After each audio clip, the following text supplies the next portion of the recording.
ఉమును వెంటబెట్టుకుని సకల దేవతలతో ప్రథమ గణములతో సంతానము మీరగా నందికేశునకు శివుడు ప్రత్యక్షమైనాడు. నంది శిరముపై చేయించి, నాయన వరమియ్యదగినవాడవు నీవు, వాంఛితమేది తప్పక తీర్చెదా నని శివుడు నవ్వుతూ పలికాడు. ఆ బాలుడు శివుని పాదారజీవనములకు రొక్కి వేదవేద్యుని వేదములతో స్తుతించాడు. శివుడు మిక్కిలి సంతోషించాడు. ఆదరంగా నందిని కౌగిట చేర్చాడు. శివును చూసి ప్రథమ గణములకు పరికించి ప్రేమతో ఇలా అన్నాడు.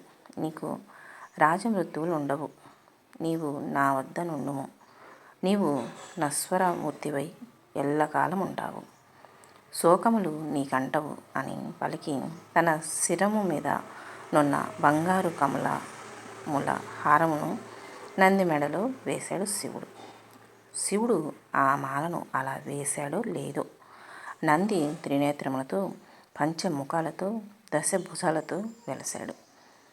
శర్వుడు వెంటనే తన జాటాలలో ఉన్న నిర్మలమైన నీటిని తన అంజెలో గ్రహించి నంది మీద చల్లగా అవి 5 పాయలుగా ప్రవహించి క్రమంగా త్రిపాత్ర, జటోధర, స్వర్ణద, జంబునాది, వృషధ్వని ఎనడు 5 పేర్లతో 5 నదులుగా స్వచ్ఛోదకాలతో ప్రవహించాయి. జంబేశ్వరుని సన్నిధిలో ప్రవహించాయి. అంతటా శివుడు పార్వతి వైపు చూసి, ఈ బాలుని గణాధిపతిగా అభిషేకింపతలిచాను. నీ అభిప్రాయం ఏమనగా జగన్మాతను అడిగాడు. అప్పుడు ఆమె, దేవా, నందికి గణాధిపత్యాన్ని ఇవ్వు. ఇతడు నా సంతడు అయి విరాజులను ఆలస్యం చేయకుండా చేయమని అన్నది. నంది నా కుమారుడు, మీ అందరికీ పూజ్యుడు, విభుడు. మీరితడిని అభిషేకించండి. నేటి నుండి మిమ్మితడే లగడు అని పలికాడు శివుడు. శివాజ్ఞ అయినది. ప్రమథులు నంది అభిషేకానికి సకల సన్నాహాలు చేశారు.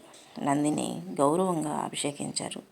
సర్వ సువర్వులు వచ్చారు. విష్ణువు, బ్రహ్మ, ఇంద్రుడు, తక్కల సకల దిక్పాలకులు, రవిచంద్రులు నందిని అభిషేకించారు.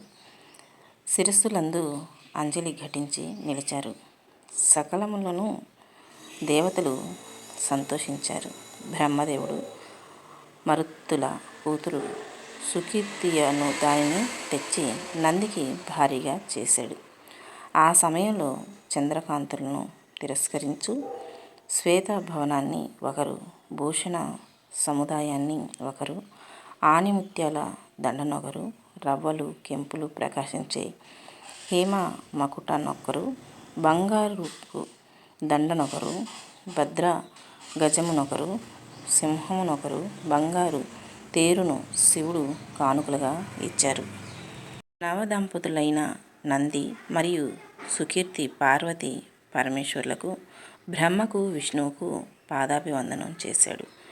అప్పుడు పరమశివుడు ప్రేమ పొంగారగా నందితో ఈ విధంగా అన్నాడు. ఈమె సుకీర్తి నీ చిత్తమునకు ఆనందం కలిగిస్తుంది అని ఆశిస్తున్నాను. నీవు నీ సతి శిలాదుడు సుఖ సంతోషాలతో ఉండండి. మీకు సకల సంపదలు చేకూరాలి. నీవు నా ఇష్టుడివై, మంత్రివై, మిక్కిలి బలంగల అనుచరుడివై, లోక విజేతవై, పూజ్యుడివై చిరకీర్తిని పొందగలవు. నీ తండ్రి, తాత నా గణాలలో చేరి మిక్కిలి ప్రాముఖ్యాన్ని పొందగలరు. నేనిక్కడుంటే నీవక్కడ ఉంటావు. నీవిక్కడ ఉంటే నేనక్కడ ఉంటాను. అప్పుడు భవాని ప్రేమతో నీకేం కావాలో కోరుకో అనగా, నంది నీ పాదములు మీద భక్తి నిమ్ము తల్లి అని ప్రార్థించాడు. అప్పుడు అఖిలాండేశ్వరి తదాస్తు అని దీవించింది. నందికి నంద తండ్రి శిలాదుడికి దివ్య భోగ భాగ్యాలను ప్రసాదించింది. శివుడు నందిని, అతని వంశాన్ని, బంధువర్గాన్ని తన ఆస్థానంలో చేర్చుకున్నాడు. శ్రీహరి విరించి సనందనాదులను సంతతించి నిజాదమాలకు వెళ్ళారు. ఇది నందీశ్వర చరితము. దీన్ని చదివినా విన్నా శివ సాయుధ్యాన్ని పొందగలరు. ఒక్కసారి మునులు నిర్జనులు హిరణ్య పర్వతమున కొలువున్న బ్రహ్మమును చూసి నమస్కరించి, ఓ పావన కరుణాభిరామ, ఈ జగత్తులో అవ్యయమైన తత్వమును తెలుపుమని కోరారు. ఆ మాటలు విని వారలగని బ్రహ్మ శివమాయకు లోనై మోహిత బుద్ధితో విశ్వమునకు నేనే కర్తను, విశ్వము నందున స్వరుడును, సకలం నావలనే ప్రవృత్తులను నేనే తుది మొదలు లేనివాడను, నేనే నిజమైన అనస్వరమైన ఈశ్వరతత్వము అని పలుకగా నారాయణుని అంశ అయిన క్రతుడు ఆగ్రహంతో ఈ విధంగా అన్నాడు. ఓ బ్రహ్మ, పరతత్వం ఏదో తెలియక సకలమునకు విభుడునని వీరి ముందు పలికావు. ఇది తగదు నీకు. ఈ జగములన్నీ సృష్టించింది నేనే కదా. ఈ జగత్తును పోషించేది నేనే, ఈశ్వరుడును, యజ్ఞపురుషుడా నేనే, సకలాన్ని పాలించేది నేనే అని క్రతుడు బ్రహ్మ నేనంటే నేనేనని వాదులాడుకున్నారు. వారు తుదకు శత్రువులను వేదాలు చూసి తమ తారతమ్యమును గురించి అడిగారు. 4 వేదాలు ఈ విశ్వము యొక్క సృష్టి స్థితి లయకారుడు ఒక్కడే అని పలికాయి. 4 వేదాలు నిండు ఉలగములో పలుకగా శ్రీహరి విరించి మిక్కిలిగా కోపంతో మండిపోతూ వేదాలతో ఇలా పలికారు. నిత్యము పార్వతితో కలిసి మర్యాద మరచి క్రీడించే దిగంబరుడు, పాములను ఆభరణములుగా ధరించేవాడు శివుని ఏ విధంగా పరమతత్వమని చెప్పారు అని వేదాలను నిలదీశారు. అంతటా ఓంకారం వచ్చి వారితో ఇట్లా అన్నది. శివుడు తన ఆత్మకు భిన్నమైన స్త్రీని ఎన్నడూ కలయుడు. శివులు ఎడబాటు ఎరగరు. వారిరువురు చంద్ర చంద్రికల వలె విడదీయరాని వారు. వారిరువురు లీలామూర్తులు. వారి వివాహం లోకాభ్యుదయ కారకం అయిన హరి బ్రహ్మల గర్వం పోలేదు. అప్పుడు వారి ఎదుట ఒక తేజస్సు పొడచూసింది. ఆ తేజస్సు దశ దిశలలో వ్యాపించింది. ఆ తేజస్సు శివుడు త్రిశూలపాణి బ్రహ్మను హరిని చూసి ఈ విధంగా పలికింది. అర్చకుడా, నా నుదుట పుట్టిన నీవు రుద్రుడివి. నా చేత విలసిల్లుదువు. నన్ను నీవు సేవించినచో నేను నిన్ను గ్రహిస్తాను. అయినా నా బ్రహ్మ తన గర్వాన్ని వీడలేదు. అప్పుడు శివుడు భైరవుని సృష్టించాడు. బంగారు రంగు కల వెంట్రుకలతో, జడల సమూహంతో, డమరుకనాదంతో భూమ్యాకాశాలు దద్దరిల్లేట్లుగా శివుని 3వ కంట నుండి వెలువడ్డ భీకరమైన మంటల వెలుగులో వెలువడినాడు భైరవుడు. పరమశివుని ఆజ్ఞతో మత్తగజము సరసిజాన్ని తుంచివేసినట్లు బ్రహ్మ యొక్క పంచమశిరమును చిదిమేశాడు. ఏ శరీర భాగంలో దోషం కనబడునో ఆ శరీర భాగాన్ని వైద్యుడు తొలగించినట్లు బ్రహ్మ యొక్క పంచమశిరమును భైరవుడు తొలగించాడు. ఆ దెబ్బతో శ్రీ మహావిష్ణువు రుద్రుని వాకాన్ని పఠిస్తూ పరుగు తీయగా బ్రహ్మ శతరుద్రీయాన్ని పఠించసాగాడు. అంతటా పరమదయాళువై శంకరుడు హరి బ్రహ్మల భయాన్ని పోగొట్టి భైరవుని యందు అనుగ్రహము చూపి ఈ విధంగా అన్నాడు. శ్రీహరి యజ్ఞపురుషుడు బ్రహ్మ అరవిందోద్భవుడు వారు నాకు పూజ్యులు. వీరితో నీవు చెలిమి చేయము. వీరి కెన్నడూను కీడు చెయ్యకు. యముడు కాలరాజు. తను పేరు పొందినట్లు విశ్వాన్ని భరించే నీవు భైరవ నామంతో బాసిల్లుతుంటావు. యముడికి కూడా భయం కలిగించే విధంగా ఉంటావు గాన కాలభైరవ నామంతో ప్రసిద్ధి చెందుతావు. భక్తుల పాపాలు పోగొట్టుదువుగాక. కాలుషద నామంతో ప్రఖ్యాతి నందగలవు. దుష్టులనెల్లా మర్దన చేస్తావు. గాన మర్దన నామంతో విఖ్యాతి నందగలవు. నీవు కపాలకుడవై లోకంలో చరించు. శివుడప్పుడు కరాళిని సృష్టించాడు. ఆమె కెంజాగల్గి కెంపుల దండలు కలిగి కెంపు గంధంతో సొంపు గూరుస్తూ మిట్ట పల్యారులసతో పొడవైన నాలుకతో వికృతమైన ముఖంతో అగ్నిజ్యోతుల వంటి కందోయలతో భయంకరంగా ఒక చేత పొడవైన కత్తిని ఒక చేత్తో కపాలాన్ని ధరించి మాటి మాటికి నెత్తురు త్రాగుతూ భయంకరంగా గర్జిస్తూ తిరుగును. ఆ విధంగా శివుడు బ్రహ్మహత్యను సృజించాడు. శివుడు ఆమెను కరాళి అని పిలిచి, నీవు కాలభైరవుడి వెనకనే తిరుగుగల. ఎప్పుడైతే ఈ కాలభైరవుడు కాశీపురాన్ని చేరునో అప్పటి వరకు తనని వెన్నుతగిలి అప్పుడు విడిచిపెట్టు అని చెప్పి శివుడు అంతర్ధానమైనాడు. శ్రీహరి బ్రహ్మలు వైకుంఠ సత్యలోకాలకు చేరుకున్నారు. భైరవుడు కూడా శివాజ్ఞ ప్రకారం కపాలిక వ్రతం చేస్తూ సకల భువనాలు తిరుగుతూ సకల పుణ్యనదుల్లో స్నానం చేస్తుండగా ఆయన్ను విడవకుండా బ్రహ్మహత్య వెన్నంటగా ఒకనాడు ఇరువురు వైకుంఠంలోకి వెళ్ళారు. నిజానికి పరతత్వం తెలిసిన వారికి విశ్వమంతా వ్యాపించి ఉన్న పరతత్వం దర్శనం కలుగుతుంది. ఆనంద స్వరూపుడైన పరమాత్మ స్వానుభవంతోనే తెలుస్తాడు.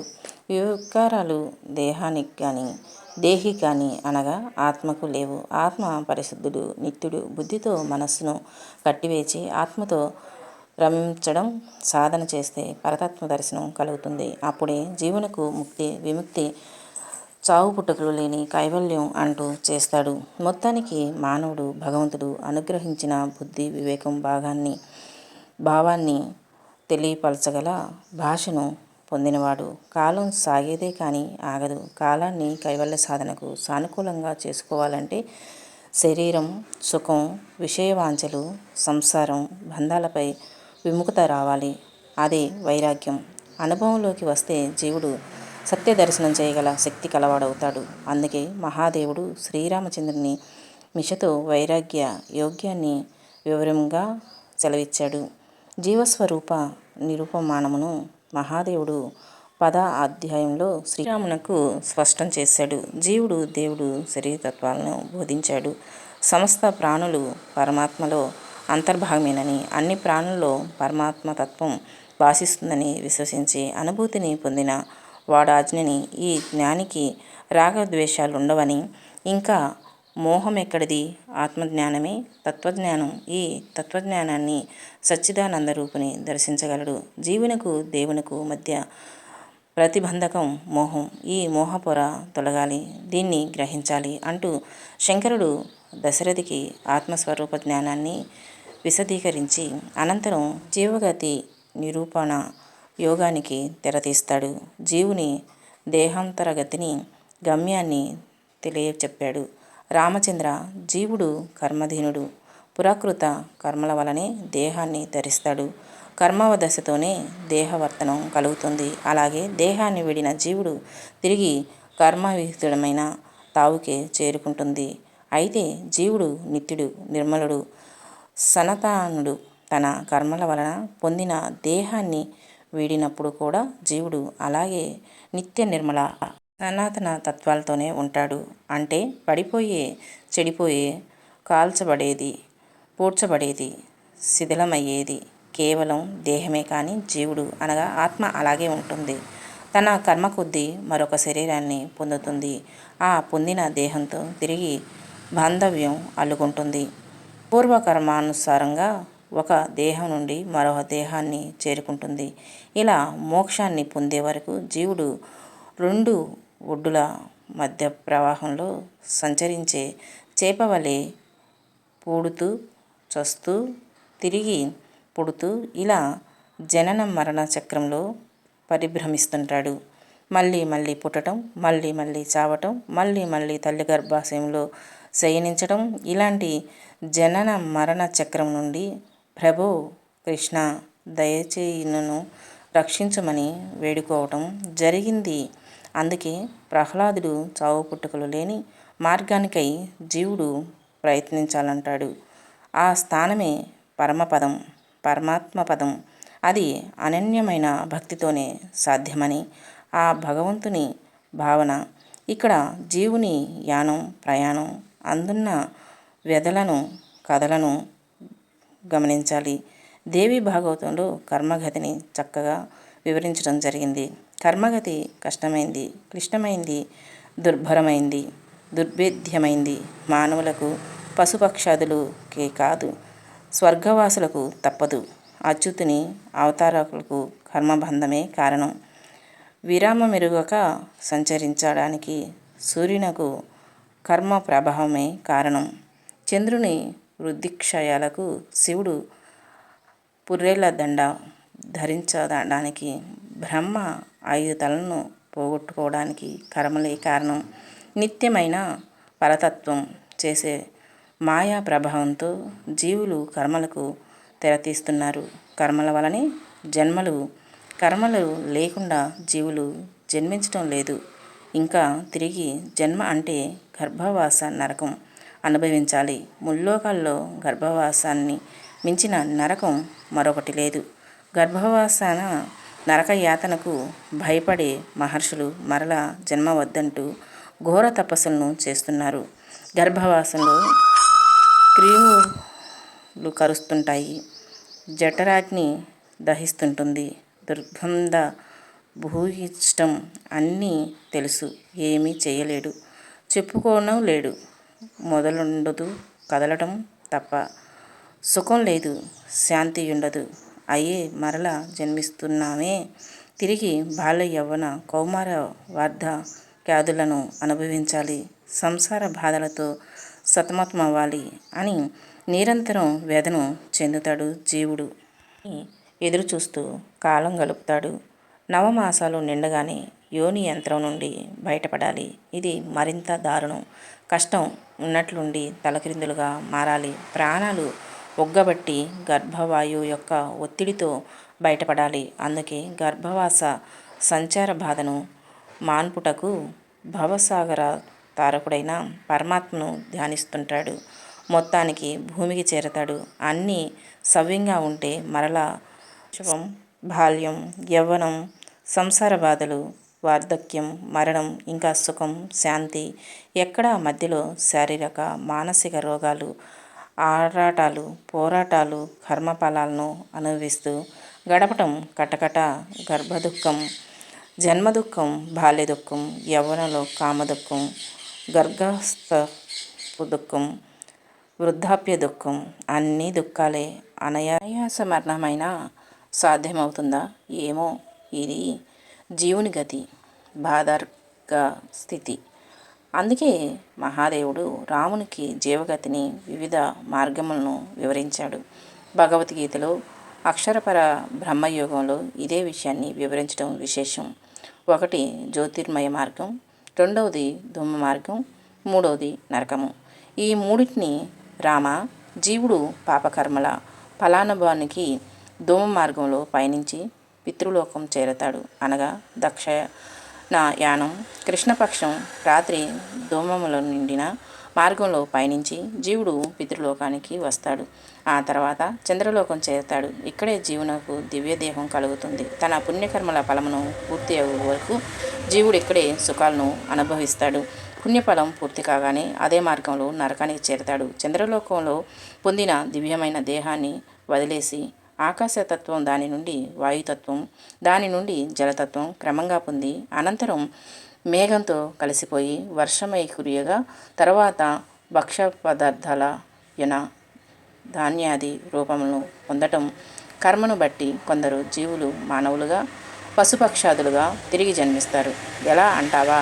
ఆ ధాన్యాలను తినిన జీవుల శరీరంలో శుక్లోషణితములుగా రూపుదాల్చి ఆ స్త్రీ పురుష సంయోగ ఫలితంగా కర్మఫలంగా స్త్రీగాను పురుషునిగాను నపుంసకునిగాను జన్మించడం జరుగుతుంది. ఇదంతా ధూమ మార్గంలో పయనించిన జీవుల గతి. వీరికి పురాణ వృత్తి తప్పదు. ఇంకా దేవయానగతులైన జీవులను వివరిస్తాను. శాంతము, ఇంద్రియ నిగ్రహము మొదలగు సుగుణం యుక్తుడు ఎల్లప్పుడూ విద్యాశక్తితో అనగా జ్ఞానశక్తితో సంచరించే దేవయాన మార్గంతో బ్రహ్మలోకం చేరతాడు. వీరే బ్రహ్మవేత్తలు. ఉత్తరాయణం శుక్లపక్షం పగటి సమయం కలిగిన మార్గమే దేవయాన మార్గం. ఇది జ్యోతిర్మయ మార్గం. ఈ మార్గంలో జీవుడు దేవలోకం, అక్కడ నుండి ఆదిత్యలోకం, అక్కడ నుండి చంద్రలోకం, అక్కడ నుండి విద్యుత్లోకం చేరి ఒక దివ్య దేహాన్ని పొందడం జరుగుతుంది. అనంతరం ఆ దివ్య దేహంతో బ్రహ్మలోకం చేరి సుఖం శాంతులను అనుభవించి బ్రహ్మలోకంలోనే లీలమౌను. ఇదే కైవల్యం. కైవల్యం పొందిన జీవులకు పూర్వానుభవాలన్నీ నశిస్తాయి. వీరికి తిరిగి జన్మ ఉండదు. పురాణ వృత్తి లేని కైవల్య ప్రాప్తి వీరికి పుణ్య కర్మ విహీనులు, పాపకర్మలు విద్యాకర్మ విహీనులు, మూడవ తెగవారు. వీరి ఖాతాలో పుణ్యమే ఉండదు. కేవలం పాపం భోగలాలసలే ఉంటాయి. వీరి నరకానికి వెళ్ళి అనేక నరకాలు పొందుతారు. అలాగే కర్మ ప్రభావంతో క్షుద్ర జన్మ పొందటం, ఈగ దోమ మొదలైన నీచపు జన్మలను ఎత్తడం జరుగుతుంది అని మహాదేవుడు స్పష్టం చేశాడు. మంత్రం అంటే మనన శక్తి. మంత్రశక్తికి విస్తృత రూపంగా ఎదుటివారి ఆలోచనలను చదవటం, మన ఆలోచనలతో ఇతరుల మనసులను మార్చటం, సమ్మోహిత సూచనలు, మనం చెప్పినట్లు ఎదుటివారి నడుచుకోవటం, ధారణం, ఇంద్రజాలం మొదలైనవి చెప్పుకోవచ్చు. మంత్రం అంటే స్పష్టమైన ఆకృతిని పొందిన శబ్దబ్రహ్మం. శబ్దం ఆకాశతత్వము. శబ్దము రెండు విధాలు: వర్ణాత్మక శబ్దం, ధ్వనాత్మక శబ్దం. ధ్వనాత్మక శబ్దం రెండు వస్తువులు సంఘర్షణ వల్ల జన్మిస్తుంది. శబ్దం అనాహతంలో ఎటువంటి సంఘర్షణ లేకుండా ఉత్పత్తి కాబడే బ్రహ్మ. వర్ణాత్మకం శబ్దం అక్షర పద వాక్యాలతో ఏర్పడుతుంది. ఇలాంటి శబ్దాలకు అర్థం ఉంటుంది. వాక్కు వల్ల ఏర్పడే శబ్దము నిత్యమని పెద్దలు అంటారు. అలాగే శబ్దం అనినిత్యమని సమాధానం చెప్పారు. అదెలాగంటే ఉచ్చరించుటకు ముందు శబ్దం ఉండదు, అలాగే ఉచ్చరించాక శబ్దం ఉండదు. శబ్దం ఉచ్చరించిన తర్వాత ముహూర్త కాలం మాత్రమే ఉంటుంది. అందుచేత అది నిత్యం. శబ్దం ఉత్పత్తి అవటం లేదు. శబ్దం పూర్వమే ఉంది. దాన్ని ప్రయత్నపూర్వకంగా బయటపెట్టడం జరుగుతుంది. ప్రయత్నం ఉత్పత్తి కాదు. శబ్దం కొత్తగా పుట్టడం లేదు. అందువల్ల శబ్దం నిత్యం. ఉచ్చారణానంతరం ఒక్క ముహూర్త మంత్రకాలం ఉంటుంది అని చెప్పడం సరికాదు. శబ్దం సతతం ఉంటుంది. శ్రోత్రేంద్రియాల శబ్దమును ముహూర్త కాలంలోనే స్వీకరించే శక్తి పొంది ఉన్నాయి. శబ్దం తర్వాతే లేనట్లుంటే ఆ లోపం చెవులది కాదు, శబ్దాంది ఏమాత్రం కాదు. శబ్దం తరంగాలుగా దిగంతల వరకు వ్యాపిస్తూనే ఉంటుంది. అందుచేత నిత్యం వేదం శబ్దాన్ని నిత్యమని చెప్పింది. శబ్దం అర్థం అంటే మాటలు, వాటి భావాలు అని మీమాంసకులు సిద్ధాంతీకరించారు. ఒక మాటకు అని దాని అర్థం. మీమాంసకుల సిద్ధాంతం ప్రకారం లోకంలోని సాంకేతికపై ఆధారపడి ఉంటుంది. శబ్దం నిత్యమైతే దాని అర్థం కూడా నిత్యమే. శబ్దంలోని అక్షర మూలాలను కలిపి ఉచ్చరించినప్పుడు ఆ మాటలలోని వివిధ అక్షరాల సర్వ సమ్మేళనమే మనకు వినిపిస్తుంది. మంత్రం శాస్త్రం దృష్టిలో ప్రపంచం శివశక్తుల స్వరూపం. శబ్దార్థాన్ని కూడా అలాగే భావిస్తారు. తాంత్రిక సిద్ధాంతమున పరబిందువును శబ్దార్థ బ్రహ్మమని చెప్పారు. శబ్ద బ్రహ్మమని చెప్పలేదు. పరబిందువు శబ్దార్థములకు మూల కారణం అవటం చేత శబ్దం దాని అర్థం శక్తి స్వరూపాలే. శబ్దం వర్ణాత్మకం కాబట్టి వర్ణాలలోని అక్షరాలలో ప్రపంచం సృష్టి నిర్మాణ శక్తి ఇమిడి ఉందని మంత్రశాస్త్ర సిద్ధాంతం. నిర్మాణ శక్తికి సంబంధించిన వివిధ రూపాలకు వివిధములైన అక్షరాలు సాంకేతికాలు అనగా సంజ్ఞలు. అక్షరాల కూడికకు నిర్మాణ శక్తి నామంగా, మాతృక అంటే సమగ్ర రూపంలో మాత అని పేరు. అందుచేత మంత్రము అక్షరాలకు కూర్పు కాదు, అది మంత్రదేవతకు సంబంధించిన సూక్ష్మరూపం అని తాంత్రిక సిద్ధాంతం వెల్లడించింది. మంత్రాది దేవత స్వరూపంలో ఐక్యం పొందడమే మంత్ర ధ్యాన లక్ష్యం అవుతుంది. శుద్ధమైన సంకల్పం నిర్మాణ శక్తి పొందటానికి ఎన్నో అవస్థలను పొందుతుంది. నిత్యమైన స్ఫోట లేక శబ్దబ్రహ్మ మన నోటితో ఉచ్చరించి చెవులతో వినే లౌకిక శబ్దంగా పరిగణించడంలో 4 దశలు చెప్పారు. 1 పర, 2 పశ్యంతి, 3 మధ్యమ, 4 వైఖరి. పశ్యంతి దశలలోని శబ్దాన్ని ఎవరో యోగులు తప్ప మన సాధారణ ఇంద్రియ జ్ఞానంతో గ్రహించేలనేమన్నారు. జపాదుల వల్ల మధ్యమ దశలోని వాక్కును గుర్తించవచ్చట. ఇక వైఖరి వాక్కు ఒక్కటే మనకందరికీ తెలిసింది. మంత్రం అక్షరయుక్తమై శబ్దబ్రహ్మాత్మికమే. మంత్రం మానసిక శక్తిని సముజ్వలం చేయుననడం నిస్సంకోచ సత్యం. దీనివల్ల ఇంద్రియాతీత తత్వానుభూతి సాధించవచ్చు. మంత్రశబ్ద చైతన్యవంతమైనది. మంత్రం వల్ల దివ్యశక్తి కలుగుతుంది.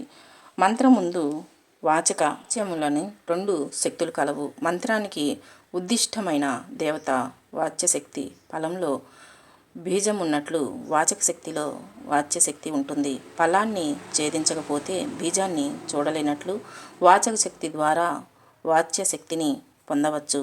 వాచ్యశక్తి మంత్రానికి ఆత్మ, వాచక శక్తి దేహం ఒకటి లేకపోతే ఇంకోటి ఉండదు. చైతన్యహీనమైన సామాన్య శబ్దాలు మంత్రాలు కావు.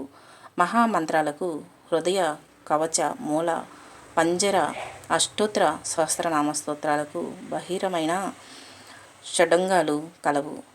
ఋషిచక్దో దేవత బీజశక్తి కీలక ఇతి షడంగాలు అంతరమైనవి కలవు.